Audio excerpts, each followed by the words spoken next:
देश छोड़ने के बाद विजय माल्या आज पहली बार टीवी पर दिखेंगे, लेकिन इंटरव्यू के लिए उन्होंने चुना एक विदेशी मीडिया हाउस को। ब्रिटेन में फाइनेंशियल टाइम्स को दिए एक इंटरव्यू में विजय माल्या ने जहां अपने ऊपर लग रहे तमाम आरोपों को खारिज किया, वहीं ये सवाल भी उठाया कि अगर सरकार उन्हें भारत नहीं आने देगी तो बैंकों का वो बकाया पैसा कैसे वापस करेंगे। विजय माल्या तो यहां तक कह रहे हैं कि उन्हें जबरन देश निकाला दे दिया गया है। लेकिन क्या ये बयान माल्या का नया पैतरा है या वाकई उन्हें मीडिया, जांच एजेंसी और बैंक निशाना बना रहे हैं? इस पर हम चर्चा करेंगे। आज हमारे साथ जुड़े हैं एविएशन एक्सपर्ट जितेंद्र भार्गवा और ALMT लीगल के पार्टनर हितेश जैन। लेकिन इनसे चर्चा करने से पहले आपको सुनाते हैं फाइनेंशियल टाइम्स को दिए हुए विजय माल्या का interview. I'm here in central London with Vijay Mallya, one of India's most celebrated tycoons. Mr. Mallya, who's made a fortune from various industries such as beer, spirits, cricket, Formula One and football, and a now defunct airline, Kingfisher, is described by the Indian government as a fugitive from justice. He's had his passport withdrawn. Mr. Mallya, are you going to return to India, and do you think you can reach a settlement with the banks? I definitely would like to return to India. Right now, things are flying at me fast and furious. My passport has been revoked. I don't know what the government is going to do next.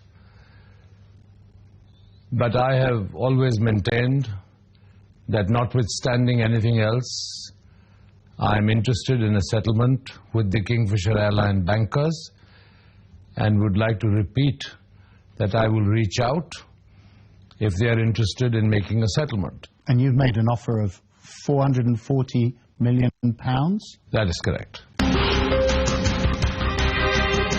Are you prepared to go higher?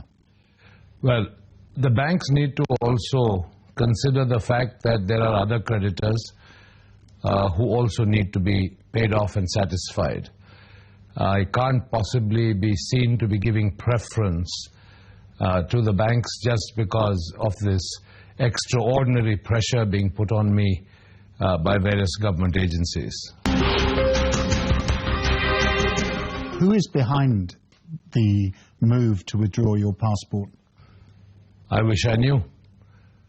Are they faceless bureaucrats, or is it the Prime Minister, Mr. Modi, who is a noted austere figure?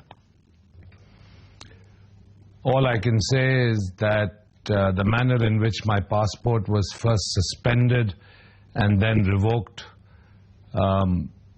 is unprecedented and was done with extraordinary haste.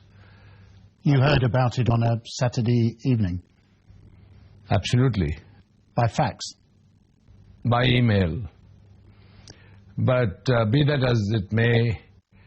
and you had 7 days to respond, is that right? Well, the first notice of suspension came on a public holiday last week.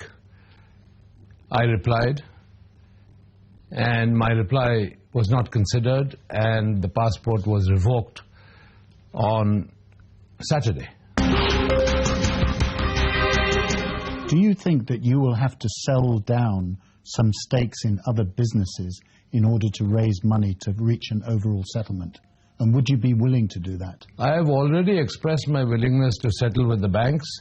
A settlement offer was proposed to the Honorable Supreme Court of India, which obviously means it was a very serious offer.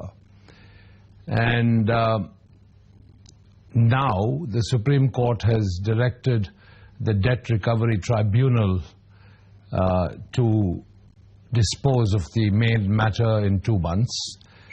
But notwithstanding that legal process, my offer for settlement stands. And what is the amount that you believe is the outstanding debt that is owned as a result of the collapse of Kingfisher Airlines? 520 million pounds? The filings before the Debt Recovery Tribunal by the consortium of bankers is of a principal amount of little over 500 million pounds. The rest is towards unapplied interest. And the banks say it's 900 million. Well, I don't know whether it's the banks or the media or a combination of the two. A dangerous combination. Indeed. But that's how India is. I have never been able to understand where this 9,000 crore or 900 million figure came from. But as I said, if there is reason and rationale all around, I think the banks can be settled along with all the other creditors. Now, you're known in the Indian media and in the Indian public as the king of good times. You're often described as flamboyant. You've attended parties, you travel around. Can you explain whether this is you think this is a fair characterization, or do you think that actually you were just, say, a brand ambassador? I think those who need to know certainly know that I have acted as a brand ambassador for my brands in a media dark environment. Which means there's a prohibition on advertising for alcohol. Absolutely, and this King of Good Times label was actually a slogan for the Kingfisher beer brand. For whatever reason, I was known as the King of Good Times, and now, of course, indeed, the King of Bad Times. But you know, it's past me now to figure out what I should have done or should not have done. Do you think you made any mistakes? Oh, sure, I must have made many mistakes. Did you misjudge the public mood as it turned against the kind of flamboyant multimillionaires in business in India? You know, we are in a democracy in India. I have been labelled a willful defaulter, which I just cannot understand. We have invested over 610 million pounds into Kingfisher Airlines. We tried everything conceivably possible to save the airline. A combination of macroeconomic factors and then government policies Oil went up to unfortunately $150. could not save Kingfisher. But notwithstanding all that, I have lived my life in my normal way. People think I'm flamboyant. Actually, I'm quite simple. That's quite a flamboyant time. Yeah, absolutely. There's nothing wrong in wearing a colorful piece of clothing. But to cut a long story short, I've worked hard all my life. I want to try and settle with these banks and then live my life in peace. And that's my focus right now. Do you think that you will ever be able to go back into business in India? Well, I currently have businesses in India which I don't intend to sell. And these businesses are doing very well. You asked me whether I could go back to India. Well, if I had a passport, I could. But right now, I'm in forced exile. Vijay Mallya, the forced exile, the man described as a fugitive from justice, but who says he's willing to settle with the banks. Not only that, willing to clear my name and prove to the agencies concerned that I am absolutely not guilty of any one of these preposterous charges of diverting funds out of Kingfisher Airlines and buying properties and stuff like that. And just to be clear, that's your contention, your word is that you have never diverted money from your companies overseas to fund either your family or your personal interests. That is absolutely correct and forms part of my sworn affidavit before the Honorable Supreme Court of India. And if our government so decides, let them appoint the world's best forensic auditor to come and audit the accounts of Kingfisher, audit how all the bank loans were utilized, and I'm sure they're not going to find anything because that is the truth. Vijay Mallya, thank you for talking to the Financial Times. तो आपने देखे माल्या जी के तेवर कोई शिकंज भी नहीं चेहरे पर, थोड़ा सा भी दुख नहीं, कह रहे हैं कि हम कैसे आए भारत, हमारा तो पासपोर्ट रिवोक कर दिया। कहते हैं कि हमने कोई गुनाह नहीं किया, कोई गलती नहीं की, 9,000 करोड़ का फिगर तक गलत है। आइए चर्चा शुरू करते हैं। जितेंद्र भार्गव और हितेश जैन हमारे साथ जुड़े हुए हैं। हितेश, सबसे पहले लीगल स्टैंड पॉइंट से एक बात हम साफ समझ लें कि क्या माल्या इस बात का इस्तेमाल कर रहे हैं कि इनका पासपोर्ट रिवोक हो गया कहने के लिए कि इसलिए मैं नहीं आ रहा हूं, क्योंकि उसके पहले कई समन जा चुके हैं जब उनका पासपोर्ट नहीं रिवोक हुआ था और तभी नहीं आए थे वो। देखिए, ऐसे तो कोई बात नहीं है कि वो विदेश चले गए और उनका पासपोर्ट रिवोक कर दिया गया। विदेश जाने के बाद भी उन्हें 3 बार समन दिया गया था, उसके बाद उनको सस्पेंशन की नोटिस दी गई थी और उसके बाद पासपोर्ट रिवोक कर दिया गया था। तो विजय माल्या ये सब सर्कमस्टेंसेस देख के उनको जितनी अपॉर्चुनिटी दी गई है वो कोई कंप्लेन नहीं कर सकते हैं कि इसमें कोई हाई हैंडेडनेस हुआ है या उनके साथ कोई आर्बिट्ररी मैनर में डील किया गया है। तो उन्हें पूरी सुनवाई के मौका दिया गया था और फिर उनके ऊपर यह कार्रवाई की गई है। नहीं, और टेक्निकली अगर वो आज आना चाहे वापस भारत तो आ सकते हैं ना, उनको बस वहां के नजदीकी कॉन्सुलेट में जाकर अप्लाई करना है। बिल्कुल, आपका पासपोर्ट अगर रिवोक भी हो जाता है, आप काउंसुलेट में जा सकते हैं। काउंसुलेट आपको आने के लिए एक ट्रांजिट डॉक्यूमेंट देंगे और जिसके थ्रू आ सकते हैं। और दूसरी बात मैं कहना चाहता हूं, अगर आप कहते हैं मैं सादगी बरतता हूं, मेरे अकाउंट्स ठीक ठाक है, मैंने कोई पैसे डाइवर्ट नहीं किए, तो आप लंदन में प्रेस में क्यों इंटरव्यू देते आओ? आप भारत में आओ, इन्वेस्टिगेटिंग अथॉरिटीज को मिलो, उनके इन्वेस्टिगेशन में कोऑपरेट करो, बैंक से निगोशिएट करो, बैंक के सामने अपनी बात रखो। आपको यह एप्रीहेंशन क्यों होना चाहिए कि आपको अरेस्ट करेंगे? द फैक्ट इज, एक भले ही 9,000 नहीं हो तो उनके हिसाब से भी 5,000 करोड़ का प्रिंसिपल तो वो भी एडमिट करते हैं। और कोई बैंक का लोन कोई फ्री में नहीं मिलता है, तो उसमें ब्याज का भी हिसाब तो होना ही होना है। नहीं, आप सही कह रहे हैं। आप लंदन में इंटरव्यू देते हो, वो भी आप इंडियन मीडिया को नहीं देते हो। उसी इंटरव्यू में आप भारत की मीडिया को काफी कोसते हो कि वो बढ़ा चढ़ाकर कह रहे हैं। तो एक कंफर्टेबल इंटरव्यू है उनकी बातों और बॉडी लैंग्वेज से। जितेंद्र भार्गव, आपको क्या लगता है, क्या वो अच्छे खासे सेटल हो चुके हैं लंदन में? यहाँ वापस आने का कोई प्लान लग रहा है विजय माल्या का? हालांकि वो बार बार कह रहे हैं मैं आना तो चाहता हूँ लेकिन कैसे आऊं? एक सीधी सी बात है कि स्टिल लिविंग इन डिनाइल। वो अभी भी ये समझ रहे हैं कि उन्होंने कोई गलत काम नहीं किया है, उनको विलफुल डिफॉल्टर गलत तरीके से बताया गया है। और जहां रही मीडिया की बात, देखिए वो बहुत बारी अपने प्रेस स्टेटमेंट में कह सके हैं कि इंडियन मीडिया हिस्टेरिकल है, इंडियन मीडिया, आज भी बोला गया इसके अंदर में कि इट इज इन्फ्लेमिंग गवर्नमेंट डिसीजंस। तो इसीलिए उन्होंने एक ये PR sponsored interview type journalist लिया और अपने जो पॉइंट्स थे स्ट्रक्चर्ड वे में प्रेजेंट करें पब्लिक को। अब इसमें बहुत सारे फॉल्ट्स हैं अगर आप देखा जाए। नंबर 1 तो अगर ये कहना कि मैं फोर्स्ड एग्जाइल में हूं, जैसे हितेश जी ने सही बोला कि जब आपको भारत में आने के लिए कहा जा रहा था आपने नहीं कहा, अब बार बार कहते रहे मैं आऊंगा लेकिन कहां आऊंगा लेकिन बताया नहीं है, मैं एब्सकॉन्डर नहीं हूं, उन्होंने ये भी यहां तक भी बोला।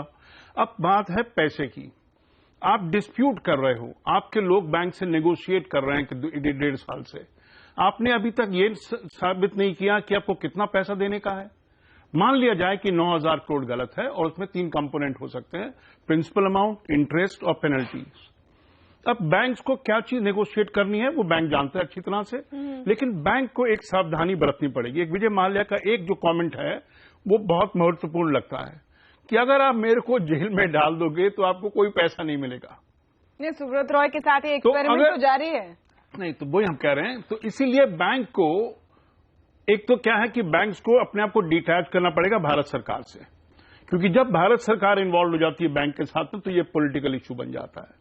कांग्रेस पार्टी बीजेपी के पीछे पड़ जाएगी कि आपने इनको कैसे जाने दिया। नहीं, अब बैंक्स को कमर्शियल इंटरेस्ट में डिसीजन लेना है। पॉलिटिकल, अगर बैंक्स को कमर्शियल इंटरेस्ट में डिसीजन लेना होता तो शायद इतने खराब कोलैटरल पर वो इतना बड़ा लोन नहीं देते। नहीं, तो माना एक चीज एक मिनट, और ये सिर्फ भारत सरकार की बात नहीं है। यहाँ पर विजय माल्या कहते हैं कि 9,000 करोड़ रुपए का फिगर मीडिया कहां से लाई है।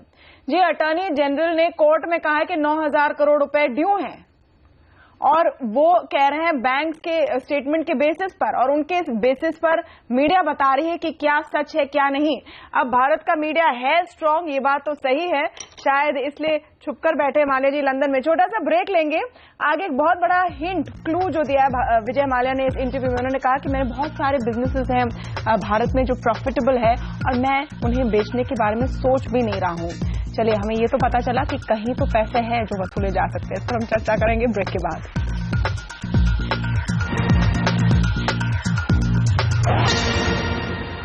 आखिरकार देश से फरार विजय माल्या खुलकर बोल रहे हैं। वो तो ये कह रहे हैं एक इंटरव्यू में जो उन्होंने लंदन में दिया हुआ है कि वो जानबूझकर फरार नहीं है, उन्हें फोर्स किया गया है, जबरन ऐसे हालात पैदा कर दिए गए हैं कि विजय माल्या भारत नहीं आ सकते हैं वापस। हमने पूरा इंटरव्यू आपको सुनाया और अब इस पर हम चर्चा कर रहे हैं।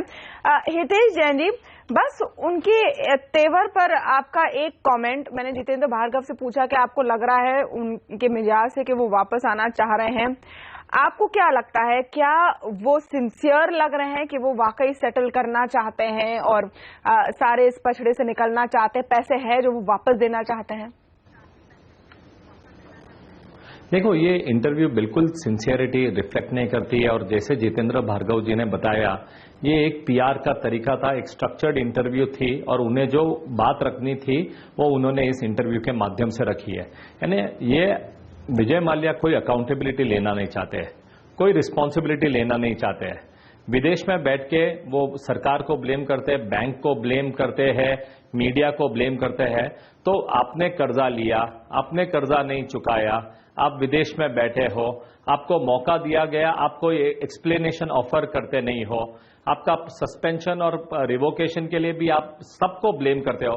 तो मैं दोषी नहीं हूं, मैंने जो डिसीजंस लिए वो दोषी नहीं है, मैं अकाउंटेबिलिटी नहीं रहूंगा, पर मुझे जो भी सवाल पूछते हैं वो मेरी सिचुएशन की रिस्पॉन्सिबिलिटी है। तो ये आदमी जिस तरह से पेश आता है, इनकी बॉडी लैंग्वेज, इनका इंटरव्यू, इसमें कोई क्रेडिबिलिटी नहीं है। और जब आप इस तरह का बर्ताव करेंगे और इस तरह से आप बाहर से विदेशों से इंटरव्यू देंगे कोई अकाउंटेबिलिटी नहीं लेते हुए, तो वाकई में आपके ऊपर संदेह लगेंगे और वाकई में आपके ऊपर आरोप होगी। और मेरा ये मानना है कि भारत की जो मीडिया ने जो सवाल उठाए गए हैं उनके बारे में, वो बिल्कुल सही है, क्योंकि आपका बर्ताव ही इस तरह के एलिगेशंस अपनाता है। नहीं, जो बात उन्होंने की है जितेंद्र भार्गव के मेरे खिलाफ ये सारे इल्जाम गलत है कि मैंने पैसे, लोन के पैसे डाइवर्ट करके कहीं और लगाए। अब इस वक्त उनके खिलाफ एक केस है इन्फोर्समेंट डायरेक्टरेट का पीएमएलए एक्ट के तहत। क्या उन्हें आकर उस केस को फेस नहीं करना चाहिए लीगली? ये बहुत ही कन्वीनियंट लगता है कि आप कहीं रिमोट लोकेशन में बैठकर अपना बयान दे रहे हैं लेकिन उसके कोई कॉन्सिक्वेंसेज नहीं फेस कर रहे हैं। तो माना एक बात तो यह है कि विजय माल्या, जैसे मैंने पहले बताया, is in state of denial. लेकिन आश्चर्य की बात यह है कि इंडिया के कॉर्पोरेट्स, चाहे वो किरण शाह मजूमदार हो, चाहे वो राणा कपूर हो येस बैंक वाले, चाहे वो एसोचैम हो, इन सब ने पब्लिक स्टेटमेंट दिए हुए हैं कि विजय माल्या ने गलत नहीं किया, उनका बिजनेस मॉडल गया। और जैसे आज विजय माल्या ने इस इंटरव्यू में बताया कि मेरा अपना 6,000 करोड़ रुपया भी लगा हुआ है। अगर मैं कैलकुलेट करूं एज एन एविएशन एक्सपर्ट कि 6,000 करोड़ इनका है, 6,000 करोड़ बैंक्स का लगा हुआ है और बाकी कंपनी, तो इनको 12,000 करोड़ का नुकसान हुआ है। आपको सारे क्वार्टर के लिए बैलेंस शीट्स मिले हुए हैं, सितंबर 12 तक की आप निकाल लीजिएगा, आपको 12,000 करोड़ का नहीं है। क्या एसेट्स थे? ये सब जो गलत फिगर्स दी जा रही हैं, ये नहीं कि वो क्वेश्चन कर रहे हैं बैंक के फिगर, वो अपनी भी फिगर्स गलत दे रहे हैं। तो बात में ये है, लेकिन मेरे को जो खाली पॉजिटिव जो चीज इसमें लगी कि उन्होंने पहली बार इस इंटरव्यू में बताया कि उनके बैंक्स के अलावा दूसरे क्रेडिटर्स भी है और वो उनका भी पैसा चुकाना चाहते हैं। अभी तक उन्होंने कभी नहीं कहा। ये मीडिया को बार बार दोषी बना रहे हैं हर स्टेटमेंट में। लेकिन कौन है? बहुत सारे एम्प्लॉयज हैं, सर्विस टैक्स वाले डिपार्टमेंट है, ऑयल कंपनीज हैं, एयरपोर्ट अथॉरिटी है, टीडीएस एम्प्लॉयज को काटा गया है, वो जमा नहीं कराया है, तो बहुत सारे हैं। तो इन्होंने ये चीज पहली बार एडमिट की कि उनके बाकी भी लोग हैं ना। क्वेश्चन कम, ये मीडिया को क्रिटिसाइज करना तो बड़ा स्वाभाविक और इजी रह गया। क्वेश्चन पूछना चाहिए विजय माल्या को। अगर एक इंडियन जर्नलिस्ट होता फाइनेंशियल टाइम्स के जर्नलिस्ट के बजाय, तो वो सीधा पूछता, आप ये बताइए कि आज के पहले आपने कब ये स्टेटमेंट दी कि you are serious about repaying the loans, repaying and satisfying the other creditors. I don't recall having heard the statement from Vijay Mallya ever in the past. अब ये क्योंकि सरकार डिटरमिन्ड है, दिखा दिया है कि पीआर मशीनरी उनकी यूज नहीं होगी, पॉलिटिकल क्रोनी कैपिटलिज्म देश में नहीं चलेगा। इंटरव्यू दिया गया है और इसलिए शायद दिया गया है क्योंकि अब भारत सरकार ने फॉर्मली औपचारिक तौर पर यूके की सरकार को कहा है कि इनको प्लीज डिपोर्ट कर दीजिए, और शायद इसलिए वो एक माहौल बना रहे हैं इसे अवॉइड करने का। कब तक अवॉइड कर पाएंगे इस पर हम चर्चा करेंगे छोटे से ब्रेक के बाद, जाएगा नहीं।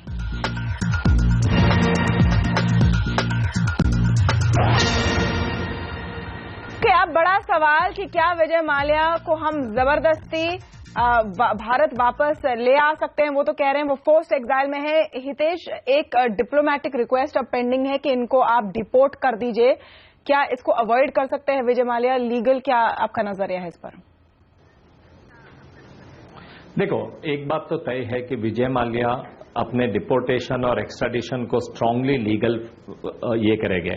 ये उनकी सोची समझी स्ट्रैटेजी है कि वो इंग्लैंड में रहेंगे और कम से कम 6 महीना साल भर वो ये सारे प्रोसीजर्स अपनाएंगे ताकि उनका डिपोर्टेशन या एक्स्ट्राडिशन को अपोज किया जाए। पर जहां तक अगर आप कानून देखेंगे तो भारत सरकार ने जो स्टेप्स लिए गए हैं, उनका पासपोर्ट सस्पेंड किया गया, रिवोकेशन किया गया, कोर्ट से नॉन अवेलेबल वारंट भी ऑब्टेन किया गया है। तो ये सारा जो प्रोसीजर है आपको एक्स्ट्राडिशन के लिए और डिप्लोमेटिक इसके लिए एक आपको फैसिलिटेट करता है, और ये सारे स्टेप्स लेने के बाद आप एक्स्ट्राडिशन की प्रोसीडिंग्स अपना सकते हैं। तो अगर विजय माल्या कोऑपरेट नहीं करेंगे और अपने स्ट्रैटेजी पे फर्म रहेंगे कि मैं भारत नहीं आऊंगा, तो उन्हें फिर एक्स्ट्राडिशन प्रोसीडिंग्स फेस करने पड़ेंगे। नहीं, फेस करने पड़ेंगे। सवाल है कि क्या हमने कभी भी किसी को सक्सेसफुली एक्स्ट्राडाइट किया है? और जो दूसरा मूल सवाल, क्योंकि समय खत्म होने के पहले इसको मैं एड्रेस करना चाहती हूँ जितेंद्र भार्गव जी। विजय माल्या इंटरव्यू में कहते हैं कि मेरे बहुत सारे प्रॉफिटेबल बिजनेसेस हैं भारत में जिन्हें मैं बेचना नहीं चाहता हूँ, तो क्या हम इसका उपयोग नहीं कर सकते? क्योंकि सुप्रीम कोर्ट के पास तो लिस्ट थी उनकी विदेश में प्रॉपर्टीज के, यहां पर है पैसा, या बता दें उन्होंने खुद। तमन्ना, इनके पीछे एक मकसद है विजय माल्या का, जैसे मैंने पहले बताया, ये एक स्ट्रक्चर्ड इंटरव्यू है अपने आप को डिपोर्टेशन से बचाने के लिए। अब वो ब्रिटिश सरकार को ये जाहिर करना चाह रहे हैं कि मैं तो भागा नहीं हूं, मेरे तो इंडिया के अंदर बिजनेसेस हैं, मैं पैसा देने को तैयार हूं, तो अगर सरकार ठीक तरह से चले तो। क्योंकि उन्होंने एक बड़ी सटल धमकी भी दी है कि अगर मेरे को पकड़ लिया जाता है, मैं जेल में चले जाता हूं, तो आपको पैसा नहीं मिलेगा। क्लियर इंडिकेशन है कि मेरे से अक्रॉस द टेबल बात करो। और मैं after being a very strong critic of Vijay Mallya, इस इंटरव्यू के पश्चात मैं साफ साफ कहना चाहता हूं, और जो उन्होंने पिछली ऑफर दी थी सुप्रीम कोर्ट के बढ़ा के जो दी गई थी, कि क्योंकि ये 9,000 करोड़ के 3 कंपोनेंट हैं, principal, interest and penalty, banks को बिना पब्लिक परसेप्शन को देखते हुए, बिना पॉलिटिकल रिपरकशंस को देखते हुए कमर्शियली डिसीजन लेना चाहिए कि अगर मेरा प्रिंसिपल और इंटरेस्ट मुझको मिलता है वापस, तो प्रपोजल एक्सेप्ट कर लेना चाहिए। क्योंकि इसके अलावा, जैसे विजय माल्या ने खुद ही बोला है कि मेरे को दूसरे क्रेडिटर्स को सेटिस्फाई करना है, पे करना है, तो सर्विस टैक्स डिपार्टमेंट को पैसा मिलेगा, एम्प्लॉयज को पैसा मिलेगा, इनकम टैक्स मिलेगा। ये सोचते हुए कि मेरे को 9,000 करोड़ ही मिलेगा और बाद में आप उसको 2-3 साल लग जाए ऑफिस में मिले। लेकिन बैंक की बात सिर्फ एक उसका हिस्सा है हितेश, जो उनके खिलाफ क्रिमिनल इन्वेस्टिगेशंस चल रही हैं, उनका क्या? देखो, क्रिमिनल इन्वेस्टिगेशन है वो तो फेस करना ही पड़ेगा, बिकॉज वो जो क्रिमिनल इन्वेस्टिगेशन है वो साइफनिंग के लिए है कि उन्होंने साइफन कितना किया है। Exactly. तो ये बात तो मैं, जैसे जितेंद्र भार्गव ने बात किया, वो कमर्शियल सेटलमेंट एक बात है, बट उनके टोटल एसेट्स कितने थे और वाकई में उन्होंने साइफन किया है क्या नहीं, तो उसके बारे में तो इन्वेस्टिगेशन होना चाहिए उस बारे में। नहीं, और अंत में जो हर कोई सवाल पूछेगा जिसने बैंक से लोन ले रखा है, कि हम भी अगर कल उठकर कहें कि हमें सिर्फ प्रिंसिपल लौटाना है, ब्याज हम नहीं देंगे, हम नहीं दे सकते हैं, तब क्या होगा? क्यों ये स्पेशल फैसिलिटी दी जानी चाहिए श्री विजय माल्या को? ये भी शायद आम जनता कल पूछेगी। बहुत बहुत शुक्रिया आप सबका आज हमारे साथ इस खास चर्चा में शामिल होने के लिए। अब देखते हैं कि क्या विजय माल्या अपनी डेपुटेशन को अवॉइड कर सकते हैं और कब तक कर सकते हैं। नमस्कार।